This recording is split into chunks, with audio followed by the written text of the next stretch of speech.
If the washer won't start in any of the cycles that you try it on the fill, agitate, drain, or spin cycles, you will need to check the parts in this chapter until you find the problem. The first thing you need to learn to be able to fix this washer is how to take it apart and how to put it back together again. Disconnect the washer from the wall outlet and keep it disconnected until I ask you to connect it back on again. You will need to remove 3 screws on top of the controls panel.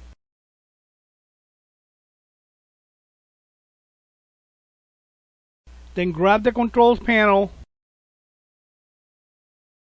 take it out, and put it on top of the washer like this.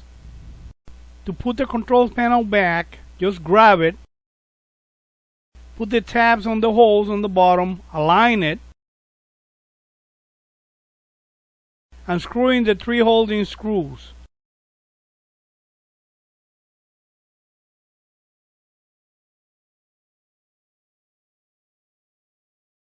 To open the top panel, you will need to compress the holding clips with a spatula or potty knife like this. Place the potty knife or spatula between the top and front panels and compress the holding clip like this. Use your fingers to hold it in place so it won't lock on you. Then do the other side. And lean the top panel against the wall like this. To remove the front panel, you will need to remove this screw and this screw on the other side. Go ahead and remove the 2 screws.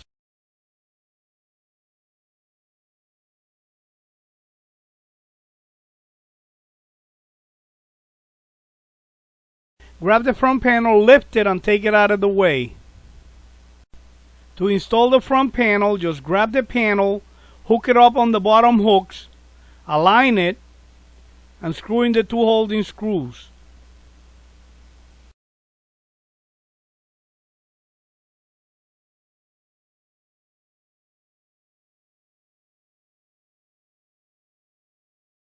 Lower the top panel and compress the holding clips to make sure that the holding clips are going to be holding the top panel in place.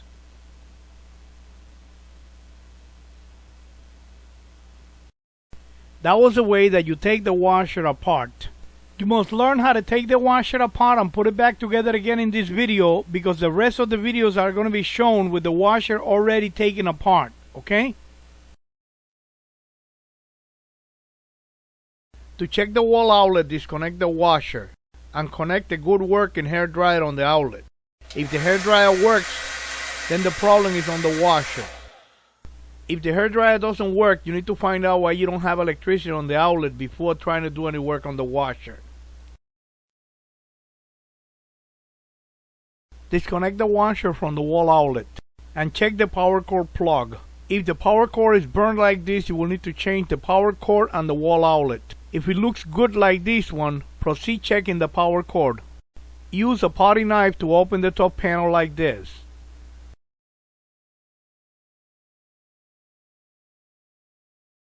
Place a jumper wire between the 2 flat terminals on the power cord plug. Disconnect the power cord from the wire harness. Set your multimeter to read ohms. Take a reading between the 2 terminals on the end of the power cord like this. The reading should be close to 0 ohms. If the reading is infinity, the power cord is bad and you need to replace it. To check the timer, push-pull switch, do the following. With the washer disconnected from the wall outlet, open the controls panel. Set your multimeter to read ohms. Take a reading between the black wire on the power cord and the gray wire on the water level switch. The reading should be close to 0 ohms. If the reading is infinity, you will need to replace the complete timer assembly. Make sure the washer is disconnected before replacing the timer. Open the controls panel. Disconnect the wire harness from the timer. Use a small screwdriver to pull this piece out about 1 inch. Now you can pull out the knob and the dial.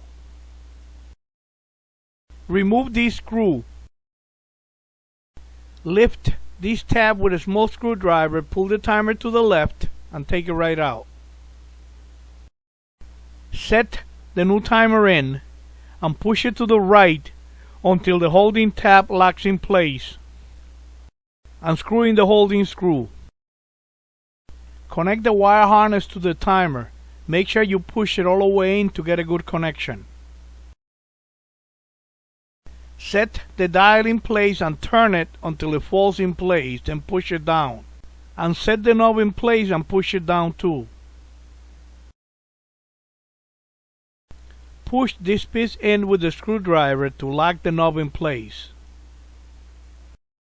Close the controls panel and you're done replacing the timer. Make sure the washer is disconnected from the wall outlet before proceeding. Open the top panel and remove the front panel. Turn the motor to the left and remove the two wires from the motor overload protector switch. Set your multimeter to read ohms. Take a reading between the two terminals on the motor overload protector switch like this. The reading should be close to 0 ohms. If the reading is infinity, the motor overload protector switch is bad and you will need to replace it if you could find one, or replace the complete motor. Make sure the washer is disconnected from the wall outlet before proceeding. Lean the washer against the wall and remove the belt. Disconnect the wires on the motor shield. Disconnect the wire harness from the motor. Remove this motor plate holding screw, then remove this other one. And pick up the motor and take it right out. You will need to remove the motor plate from the bad motor and install it on the new motor. Start by removing the motor tensioning spring. Then remove the rest of the parts.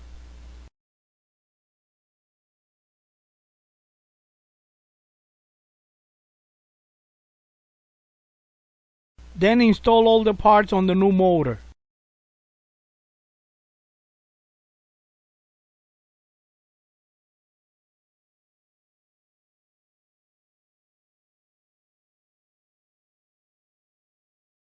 Set the new motor in place